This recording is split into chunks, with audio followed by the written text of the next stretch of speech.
नमस्ते विद्यार्थियों। हमने एक चैप्टर नवा चैप्टर कंप्लीट कर लिया है और इसके बाद में हम बात करेंगे। अपना जो अगला चैप्टर है लेसन वन। अब कंटिन्यू चलेंगे, एक दो तीन चार ये सारे लेसन करते हुए चलेंगे हम। देखो, जो पहला चैप्टर अपना है वो है ठोस अवस्था। पहला चैप्टर है ठोस अवस्था। और ये जो चैप्टर अपना बनेगा, ये 3 नंबर के यहाँ से प्रश्न बनते हैं। 3 नंबर का चैप्टर बनता है ये। 3 नंबर के प्रश्न एग्जाम में पुटअप होते हैं। देखिए, ठोस अवस्था, इसको हम देखेंगे यहाँ पर। तो पहले हम देखते हैं कि पदार्थ क्या होता है। ध्यान देना भी, पदार्थ किसे कहते हैं। एक बिंदु अपना, पदार्थ किसे कहते हैं। आप सभी जानते हैं कि वे वस्तुएं, पदार्थ किसे कहते हैं। वे वस्तुएं जो स्थान घेरती है, जो स्थान घेरती हैं। वे वस्तुएं जो स्थान घेरती हैं तथा जिनका द्रव्यमान होता है। वे वस्तुएं जो स्थान घेरती हैं तथा जिनका द्रव्यमान होता है, द्रव्यमान द्रव्यमान होता है, द्रव्यमान होता है, उन्हें पदार्थ कहते हैं। ये पदार्थ की एक परिभाषा आ गई है। ठीक है। अब पदार्थों के देखो प्रकार, या हम ये कह सकते हैं अवस्थाएं। पदार्थ की पदार्थ की अवस्थाएं, पदार्थ की अवस्थाएं। तो पदार्थ की मुख्यतः, या पदार्थ की 3 मुख्य अवस्थाएं पाई जाती हैं। ठीक है, और भी खोज हो चुकी है, दारू, प्लाज्मा, आइंस्टीन। लेकिन मुख्य जो हम बात करेंगे पदार्थ की अवस्थाओं की, 3 अवस्थाएं हैं। पहली जो अवस्था है उसको हम कहते हैं ठोस अवस्था। पहली जो अवस्था है वो पदार्थ की ठोस अवस्था है। दूसरी को हम कहते हैं द्रव अवस्था, कहते हैं द्रव अवस्था। और एक तीसरी जो है उसको हम कहते हैं पदार्थ की गैस अवस्था, पदार्थ की गैस अवस्था। तो पदार्थ की मुख्यतः 3 अवस्थाएं पाई जाती हैं, ठोस अवस्था, द्रव अवस्था और गैस अवस्था। ठीक है। देखिए, पदार्थ को यहाँ हम ये भी कहते हैं द्रव्य। ये द्रव अलग है, ये अवस्था है पदार्थ की, और ये द्रव्य क्या है, ये पदार्थ है। अब इन 3 अवस्थाओं में देखो, आप जानते हैं कि वे पदार्थ जिनमें अवयवी कण काफी पास पास होते हैं। देखो, अवयवी कण काफी पास पास होते हैं इस तरीके से, तथा अवयवी कणों के मध्य प्रबल आकर्षण बल पाए जाते हैं। अवयवी कणों के मध्य प्रबल आकर्षण बल पाए जाते हैं, उन्हें ठोस पदार्थ कहते हैं। उन्हें ठोस पदार्थ कहते हैं। ये इसकी परिभाषा हो गई है। या आप ये भी कह सकते हैं कि जिनका जिनका जिनका आयतन जिनका आयतन एवं आकार जिनका आयतन एवं आकार निश्चित होता है, निश्चित होता है, जिनका आकार एवं आयतन निश्चित होता है, उन्हें ठोस पदार्थ कहते हैं। इसके बाद में हम बात करते हैं, देखो, द्रव पदार्थ या द्रव अवस्था की बात करते हैं। तो वे पदार्थ जिनमें अवयवी कण ठोस की तुलना में थोड़े दूर दूर पाए जाते हैं, इस तरीके से थोड़े दूर दूर पाए जाते हैं, तथा अवयवी कणों के बीच में, देखो ये अवयवी कण है, इनके बीच में दुर्बल, अवयवी कणों के बीच में दुर्बल आकर्षण बल पाए जाते हैं, दुर्बल आकर्षण बल पाए जाते हैं, उन्हें द्रव पदार्थ कहते हैं। और पदार्थ की जो ये अवस्था बनी, इसको हम कहते हैं द्रव अवस्था। वे पदार्थ जिनमें अवयवी कण ठोसों की तुलना में दूर दूर होते हैं तथा अवयवी कणों के मध्य दुर्बल आकर्षण बल पाए जाते हैं, उन्हें द्रव पदार्थ कहते हैं। और पदार्थ की इस अवस्था को द्रव अवस्था कहा जाता है। एक हम बात करते हैं यहाँ पर गैस अवस्था की। तो देखो, इसमें क्या होगा, कि वे पदार्थ जिनमें अवयवी कणों के मध्य बहुत अधिक दूरियां होती हैं, या अवयवी कण ठोस और द्रव की तुलना में बहुत अधिक दूर दूर होते हैं। ठीक है, तो हम बता सकते हैं ठोस व द्रव की तुलना में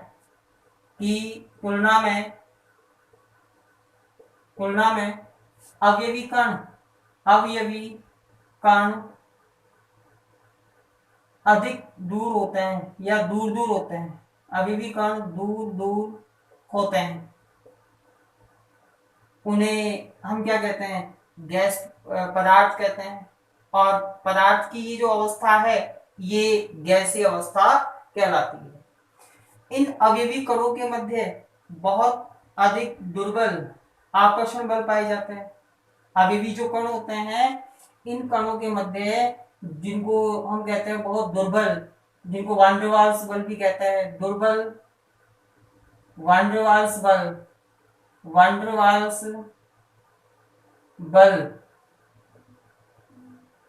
पाए जाते हैं, दुर्बल वांडरवाल्स बल पाए जाते हैं। उन्हें हम कहते हैं गैस पदार्थ, और इस अवस्था को हम कहेंगे पदार्थ की गैस अवस्था। तो पदार्थ की तीन अवस्थाएं हमने देखी, ठोस, द्रव और गैस। आपने क्या किया, द्रव अवस्था को और गैस अवस्था को 11वीं क्लास में देख लिया है। अब अपना जो चैप्टर है वो इसके ऊपर आधारित है, अभी ठोस अवस्था के ऊपर आधारित है, सॉलिड स्टेट, इसी के बारे में हम बात करेंगे। ठीक है, नेक्स्ट आगे चलते हैं। देखो, फिर हम लेते हैं यहाँ पर ठोस पदार्थ क्या है, या ठोसों के गुण बताते हैं। ठोस पदार्थ मैंने बता दिया आपको ठोस क्या है। इसके बाद में ठोसों के गुण, ठोसों के गुण, इनकी बात करेंगे कि ठोसों में कौन कौन से गुण पाए जाते हैं। देखिए, पहला गुण तो इसमें ये है कि हम ये कहेंगे इनका आकार, एक तो गुण ये हो गया इनका आकार एवं आयतन निश्चित होता है। पहला गुण तो ठोसों का ये हो गया है, इनका आकार एवं आयतन क्या होता है, निश्चित है। ये एक ठोस पदार्थ है तो इसका आकार और इसका आयतन ये दोनों क्या है, निश्चित है।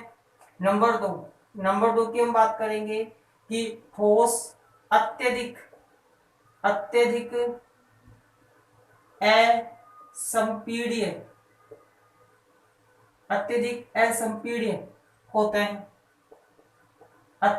असंपीड्य होते हैं, इसका मतलब क्या हुआ कि ठोसों को दबाने पर इनके आकार और आयतन में कोई परिवर्तन नहीं आता, इसलिए हम कहते हैं ठोस अत्यधिक क्या होते हैं, असंपीड्य होते हैं। नंबर 3 की हम बात करते हैं, ठोसों में अवयवी कणों के मध्य, अवयवी कण जो होते हैं ठोस में, तो अवयवी कणों के मध्य प्रबल आकर्षण बल पाए जाते हैं, प्रबल आकर्षण बल पाए जाते हैं या उपस्थित होते हैं। एक हम ये बात कर सकते हैं। चौथा जो गुण है ठोसों का, वो आप बता सकते हैं कि ठोसों में अवयवी कण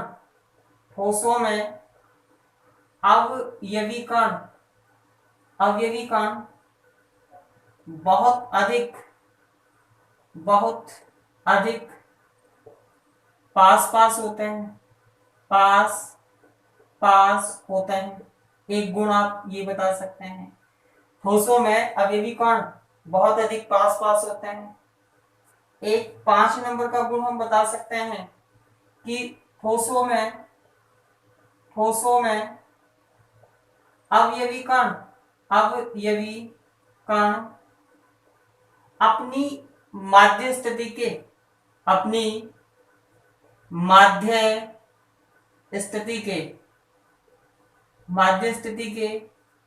दोनों ओर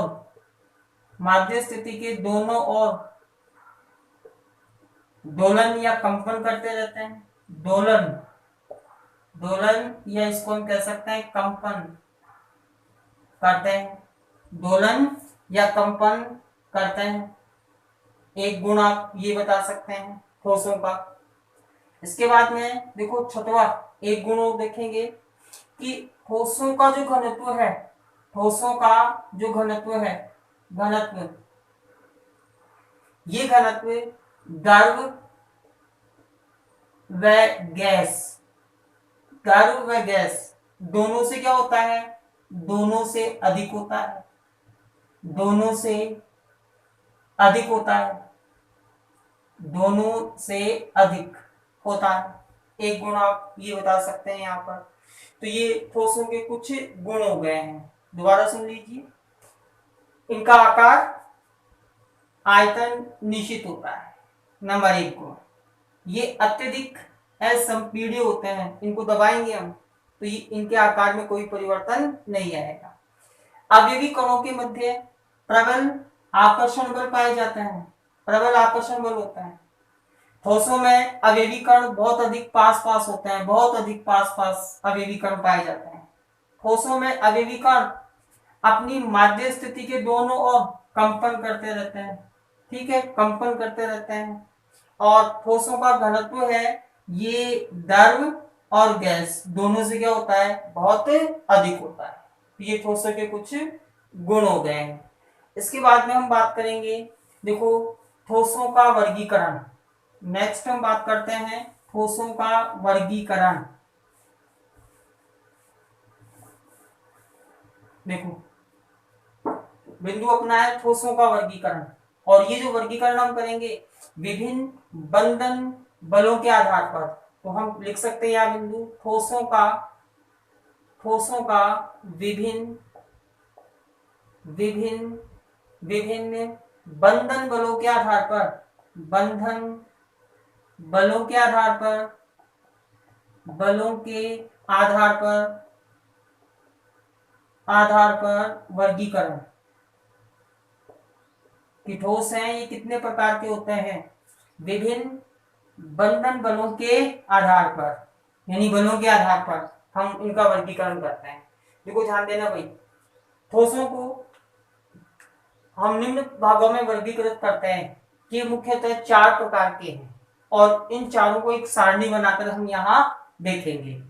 पहला है जिसको हम कहते हैं आणविक ठोस। तो यहाँ एक सारणी बना लेते हैं पहले। देखो यहाँ तो आ जाएगा ठोसों का प्रकार, ठोसों का प्रकार। भाई ठोस कौन कौन से हैं, तो भी मैंने बताया आपको कि ठोस हैं ये मुख्यतः 4 प्रकार के होते हैं। पहला तो है यहाँ पर आणविक ठोस, समझना, एक सारणी के द्वारा आपको समझा रहा हूं। आणविक ठोस, और आणविक ठोस को फिर 3 भागों में वर्गीकृत किया जाएगा, ए, बी और सी। एक तो भाग ये हो गया अपना नंबर 1। नंबर 2 जो प्रकार है, नंबर 2 जिसको हम कहेंगे आयनिक ठोस, एक प्रकार ये हो गया। नंबर 3 है इसको हम कहेंगे धात्विक ठोस, और नंबर 4 है इसको हम कहेंगे सहसंयोजक ठोस, या इसको हम ये भी कहते हैं नेटवर्क ठोस। तो आणविक बलों के आधार पर या बंधन बलों के आधार पर ठोसों को मुख्यतः 3 भागों में वर्गीकृत किया गया है। देखो ये 3 भाग हमने यहाँ बना लिए हैं, ये 3 प्रकार हैं, सॉरी 4 प्रकार हैं, आणविक ठोस, आयनिक ठोस, धात्विक ठोस और सहसंयोजक ठोस। अब हम पहले बात कर लेते हैं, देखो कि सारणी में कौन कौन से कॉलम बनाने हैं, फिर इस सारणी को मैं आपको समझा दूंगा।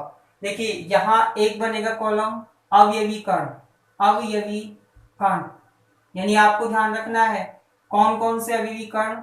अवयवी कण कौन सा होगा, परमाणु होगा, आयन होगा, अणु होगा, या अन्य कोई धातु आयन होगा, अवयवी कण। इसके बाद में हम बात कर लेते हैं यहाँ पर अवयवी कणों के बाद में कि यहाँ जो बंधन है, बंधन या बल या बंध की बात कर लेते हैं। कौन सा बंध इनके बीच में पाया जाता है, उस बंध की बात करेंगे।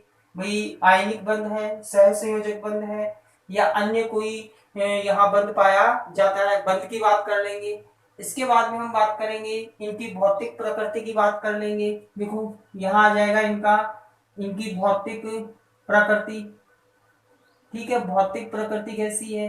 भौतिक प्रकृति में आपको बताना है कि ये मुलायम होते हैं या ठोस होते हैं या भंगुर होते हैं। भौतिक प्रकृति के बाद में हम बात कर लेंगे वैद्युत चालकता की।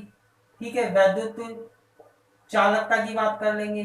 चालकता किनकी? वैद्युत चालकता। ये कुचालक है, सुचालक है, या और कोई है। इसके बाद में एक बिंदु हम लेंगे गलनांक। इसका एक पॉइंट ले लेंगे यहाँ पर, गलनांक। गलनांक निम्न होता है या इनका गलनांक उच्च होता है। और फिर अंत में ऐसे ठोसों का हम ले लेंगे उदाहरण। ऐसे ठोसों का हम ले लेंगे उदाहरण ले लेंगे। तो एक सारणी के माध्यम से आपको मैं ठोसों का वर्गीकरण बता रहा हूँ। ठीक है, तो देखो पहले हम लेते हैं, एक एक को ले लेते हैं। आणविक ठोस। तो जो आणविक ठोस होते हैं, आणविक ठोस होते हैं उनमें अवयवी कण अणु होते हैं, भी ध्यान रखना। आणविक ठोस में अवयवी कण क्या होते हैं? अणु होते हैं। और इनको फिर तीन भागों में बांटा गया है। एक होता है अध्रुवीय, अध्रुवीय ठोस। एक होता है जिसको हम कहते हैं ध्रुवीय ठोस,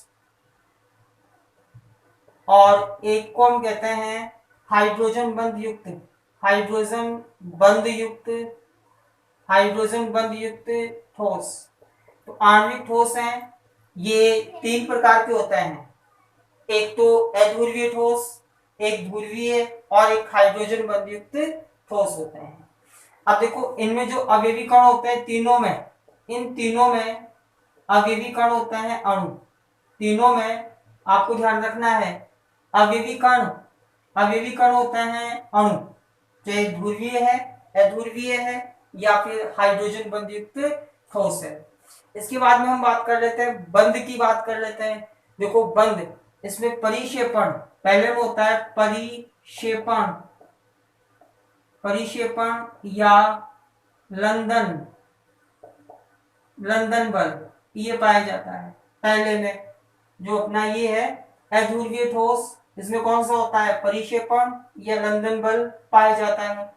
इसके अलावा हम बात करते हैं ध्रुवीय ठोसों में। तो ध्रुवीय ठोसों में कौन सा होता है? द्विध्रुव, द्विध्रुव, द्विध्रुव आकर्षण बल होता है, आकर्षण बल ये पाया जाता है।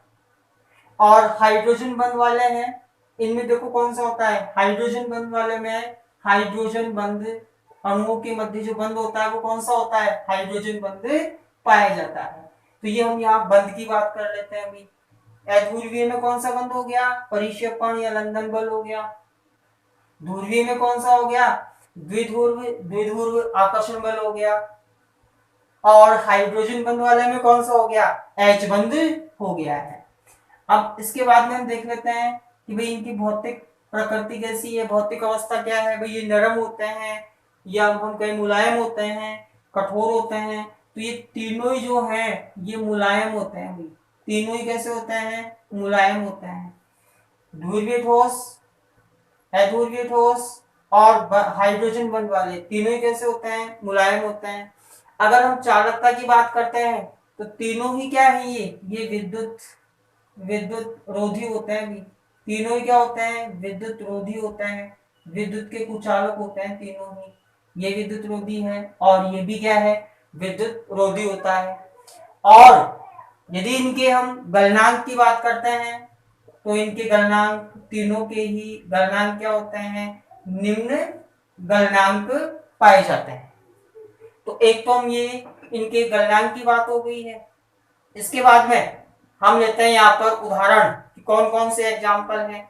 देखो यहाँ पहले हम बात कर लेते हैं अध्रुवीय ठोस के उदाहरण। तो अध्रुवीय में जैसे आर्गन हो गया, Ar, CH4 हो गया, CCl4 हो गया, H2 हो गया, I2 हो गया, O2 हो गया और N2 हो गया। ठीक है, ये अपने ये होते हैं अपने यहाँ पर अध्रुवीय ठोस होते हैं। इसके बाद में हम ध्रुवीय ठोसों की बात करते हैं। तो ध्रुवीय ठोसों में HCl हो गया, SO2 हो गया, HCl हो गया, SO2 हो गया, ये ध्रुवीय ठोस में गिने जाएंगे। इसके अलावा H2S है, ये भी ध्रुवीय ठोस है, और एक CHCl3 क्लोरोफॉर्म, ये भी क्या होता है अपना ध्रुवीय ठोस होता है। और हाइड्रोजन बंध वाले में यदि हम देखें तो हाइड्रोजन में H2O है, हाइड्रोजन बंध वाले में H2O है, HF है और NH3 है, ये हाइड्रोजन बंध वाले होते हैं। तो ये इनके एग्जाम्पल हो गए हैं। ये एग्जाम्पल अध्रुवीय के हैं, ये एग्जाम्पल ध्रुवीय के हैं, और ये एग्जाम्पल हाइड्रोजन बंधित यौगिकों के हैं। तो यहाँ आपको सारणी में ये एग्जाम्पल इंपोर्टेंट हैं। एग्जाम्पल जो मैंने यहाँ सारणी में लिखे हैं ये इंपोर्टेंट एग्जाम्पल हैं जो आपको ध्यान रखने हैं। प्रश्न क्या आता है आगे हम बात करेंगे। नेक्स्ट हम बात कर लेते हैं यहाँ पर आयनिक ठोस क्या होता है। देखो आयनिक ठोस, इनमें भी हम बताएंगे कि वे ठोस जिनमें अवयवी कण क्या होता है, आयन होते हैं। अवयवी कण क्या होता है, आयन होता है। इसके बाद में बंध की बात करते हैं तो आयनों के बीच में जो बंध बनता है वो कौन सा बंध है, आयनिक बंध पाया जाता है। इनमें बंध कौन सा होता है, आयनिक बंध पाया जाता है। एक बात अपनी ये हो गई है। अगर हम बात करते हैं इनकी भौतिक अवस्था की तो ये कठोर होते हैं। कैसे होते हैं, कठोर होते हैं एक तो, और कठोर होने के साथ भंगुर भी होते हैं। भंगुर, कठोर होने के साथ क्या होते हैं, भंगुर होते हैं। भंगुर का मतलब क्या है कि जिनको पीटे और टुकड़े टुकड़े हो जाए या टूटकर बिखर जाए, वो भंगुर होता है। वैद्युत चालकता की बात करते हैं तो देखो ठोस अवस्था में तो ये क्या है, कुचालक, कुचालक होता है ठोस में तो। और जलीय, जलीय या हम कहते हैं गलित, जलीय या गलित अवस्था में क्या होते हैं, ये सुचालक होते हैं। सुचालक, बात ध्यान रखना भी, आगे यहां से प्रश्न भी बनता है, ये बात ध्यान रखना। ठोस अवस्था में कुचालक होते हैं आयनिक ठोस, और जलीय और गलित अवस्था में क्या होते हैं, ये सुचालक होते हैं जलीय या गलित अवस्था में। इसके बाद में गलनांक की बात कर लेते हैं तो इन सभी के आयनिक ठोसों के गलनांक क्या होते हैं, अधिक होते हैं, उच्च होते हैं। तो गलनांक हो गया। एग्जाम्पल जितने भी लवण हैं जैसे NaCl है, KCl है, MgCl2 है, MgSO4 है, ये सारे इसके एग्जाम्पल आ जाएंगे लवण। ये सारे क्या होते हैं, ये अपने आयनिक ठोस होते हैं। ठीक है, इसके बाद में हम बात करते हैं धात्विक ठोस की। तो देखो धात्विक ठोस में क्या बताना है आपको, धात्विक ठोस में बताना है कि वे ठोस जिनमें, एक परिभाषा बन जाएगी इनकी, वे ठोस जिनमें अवयवी कण धातु आयन होते हैं। अवयवी कण क्या होते हैं, धातु आयन होते हैं। और धातु आयनों के बीच में जो बंध पाया जाता है उस बंध को हम कहते हैं धात्विक बंध कहते हैं। तो कौन सा बंध पाया जाएगा, धात्विक बंध पाया जाएगा। एक बात ये हो गई। भौतिक प्रकृति की बात करता है तो देखो ये कठोर होते हैं, धातुएं से भी क्या होती हैं, कठोर होती हैं। साथ में कठोर होने के साथ क्या है, आघात, आघात वर्धनीय, आघात वर्धनीय होती हैं, वर्धनीय होती हैं, यानी इनको पीटेंगे तो ये फैल जाएगी, चद्दर की तरह फैल जाती है, तो आघात वर्धनीय होती हैं। चालकता की बात करते हैं तो ठोस अवस्था में या जलीय गलित अवस्था में, ठोस अवस्था में हो या पिघली हुई अवस्था में हो, दोनों में क्या होती है, ये भाई सुचालक होती है, ध्यान रखना। जलीय अवस्था में और गलित दोनों अवस्था में सुचालक होती है। अगर इसके बाद में हम बात करते हैं कि इनके गलनांक कैसे होते हैं तो इनके गलनांक भी अधिक ही होते हैं, उच्च होते हैं। एग्जाम्पल सभी धातुएं, एग्जाम्पल हम बता सकते हैं सभी धातुएं इस श्रेणी में आएंगी। सभी धातुएं जैसे कॉपर है, एल्यूमिनियम है, ठीक है, Au है, इसके बाद में Ag है, जिंक है, ये सभी धातुएं इसमें शामिल की जाएगी। आगे हम बात करते हैं नंबर 4 की, जो वर्गीकरण में है नंबर 4। नंबर 4 है सह संयोजक ठोस क्या होते हैं। परिभाषा बनानी है तो अवयवी कणों के आधार पर बना दो। वे ठोस जिनमें अवयवी कण परमाणु होते हैं, परमाणु होते हैं। वे ठोस जिनमें अवयवी कण परमाणु होते हैं उन्हें सहसंयोजक या नेटवर्क ठोस कहा जाता है। बंध की बात करते हैं तो हम लिख सकते हैं सह संयोजक इनमें सह संयोजक बंध पाए जाते हैं, इनमें सह संयोजक बंध पाए जाते हैं। फिर हम बात करते हैं भौतिक प्रकृति की, तो ये जो है ये कठोर भी होते हैं और कुछ मुलायम भी होते हैं। कठोर होते हैं और कुछ मुलायम भी होते हैं। अपवाद है, अपवाद मुलायम, कठोर भी है और मुलायम है। अधिकांशतः क्या है, कठोर। मुलायम में क्या जाएगा, अपवाद। मुलायम में क्या जाएगा, अपवाद। फिर हम बात करते हैं वैद्युत चालकता की। देखो वैद्युत चालकता में क्या बताना है आपको, वैद्युत चालकता में आपको बताना है कि जो कठोर होते हैं वो तो कुचालक होते हैं, जो कठोर है वो तो क्या होते हैं, कुचालक होते हैं। और जो मुलायम है वो क्या होते हैं, सुचालक होते हैं। भाई ध्यान रखना, जो कठोर होते हैं वो तो कुचालक होते हैं और जो मुलायम होते हैं वो क्या होते हैं, सुचालक होते हैं। अब इनके हम गलनांक की बात करते हैं तो उच्च होता है और इनका निम्न होता है। कठोर का उच्च होता है और इनका निम्न होता है, कम होता है। एग्जाम्पल देख लो, एग्जाम्पल में आप बता सकते हैं जैसे हीरा, ये इसका एग्जाम्पल है। इसके अलावा एल्यूमिनियम नाइट्राइड, सिलिकॉन ऑक्साइड, एक तो हो गया हीरा, एक एल्यूमिनियम नाइट्राइड SiO2 हो गया, सिलिकॉन कार्बाइड हो गया, ये सहसंयोजक ठोस है। और ये जो अपवाद है ये इसमें है ग्रेफाइट। ग्रेफाइट एक सहसंयोजक ठोस है जो यहाँ अपवाद स्वरूप है। और ये आप अपवाद ध्यान रखना कि ग्रेफाइट एक सहसंयोजक ठोस है, ये सुचालक होता है, गलनांक निम्न होता है और एक सहसंयोजक ठोस है।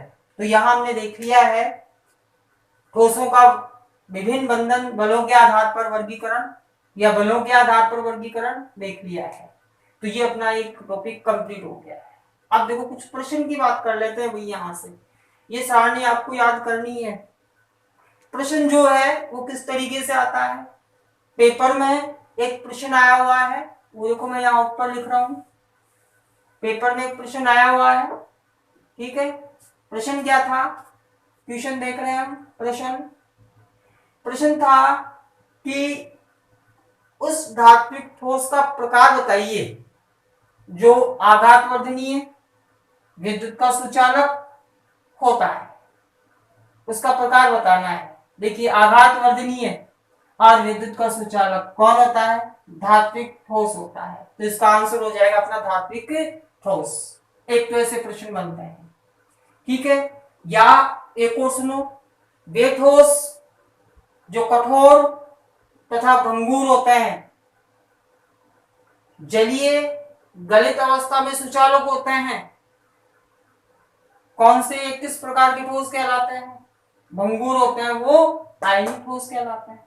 ऐसे ही प्रश्न बना लेता है, एक अपनी किताब में ऐसा ही प्रश्न बना हुआ है। एक सेकंड जो प्रकार है प्रश्न का, इस सारणी में से जो प्रश्न आता है आपको ये एग्जाम्पल दिए हुए होते हैं, मिला करके देता है। जैसे मैं लिख दूं Ar है, CH4 है, फिर मैंने ले लिया SO2 ले लिया, फिर मैंने ले लिया यहाँ पर एल्यूमिनियम नाइट्राइड ले लिया, और इसके बाद में मैंने ले लिया जिंक ले लिया, एक मैंने ले लिया यहाँ पर N2 ले लिया, ठीक है, और एक मैंने ले लिया यहाँ पर हीरा ले लिया, और एक मैंने यहाँ ले लिया MgSO4 ले लिया, MgSO4 ले लिया, ठीक है। अब आपसे कहा गया है निम्न को आणविक, आयनिक, धात्विक और सह संयोजक ठोसों में वर्गीकृत कीजिए। इनको अलग अलग छांटना है। देखो पहले हम आणविक देख लेते हैं। ये है एक तो आणविक है, ठीक है, एक ये आणविक है, कौन सा है, अध्रुवीय में है, अध्रुवीय आणविक ठोस हो गया। एक ये भी अध्रुवीय आणविक ठोस हो गया, एक तो हमने ये पृथक कर लिया। इसके बाद में देखो यहाँ MgSO4 कौन है, आयनिक है, MgSO4। इसके बाद में SO2 ये भी क्या है, ये भी आणविक में आ जाएगा, कौन सा, ध्रुवीय आणविक ठोस लिख देंगे। ये दोनों, ये 1 2 3 ये तो है अध्रुवीय आणविक, SO2 क्या है, ध्रुवीय आणविक, MgSO4 क्या है, ये हो गया अपना आयनिक, आयनिक ठोस। और ये क्या हो गया, जिंक, ये धात्विक ठोस में आ गया। और एल्यूमिनियम नाइट्राइड और हीरा क्या आ गया, अपना सह संयोजक ठोस में आ गया। तो इस तरीके से हमें ये प्रश्न दिए होते हैं और इनको हल करना पड़ता है। एक अपना टॉपिक ये कंप्लीट है। आगे हम बात करेंगे फिर क्रिस्टलीय ठोस और अक्रिस्टलीय ठोस